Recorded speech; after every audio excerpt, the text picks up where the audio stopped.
Bu qadın öz travmasını sənətə çevirdi və bütün sistemə meydan oxudu. O, bugün yaşayan və əsərləri bazarda ən yüksək qiymətlərə dəyərləndirilən rəssamlardan biridir. Amma düşünmə ki, onun yoluna qırmızı xalça sərmişdilər. Bu qadın uşaq yaşlarından ailəsi tərəfindən psixoloji zorakılığa məruz qalır. Daha sonrasında halüsinasiyalar görür. Nöqtələr, naxışlar, dalğalanan səthlər təsvir etməyə başlayır.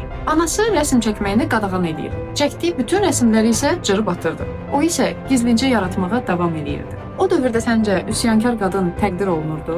Təzyiq və yoluna çıxan insanlardan yorularaq o, pul yığıb tək başına New Yorka uçur. Orada da kişi rəssamlar səhnəyə hakim idi. Bu sənətçi performanslar edəndə, installyasiyalar quranda, body artları ilə hər yerə səs salanda onu ya görməzdən gəldilər, ya da psixoloji pozuntusu var dedilər. Andy Warhol və başqalarının onun ideyalarından istifadə etdiyi ilə bağlı sənət tarixçiləri hər də müzakirələr aparır. Bu qadının adı Yayoi Kusamadır. Bugün o, Tokyoda öz xoşu ilə bir klinikada yaşayır. Yaxınlığında studiyası var və əsərlərini hələ də dünyaya tanıtmağa davam edir. Və məni ən çox narahat edən sual bilirsiniz nədir? Kusamanı dahi yox, bəli adlandırmalarının səbəbi onun qadın olması, yoxsa zəmanəsini qabaqlaması?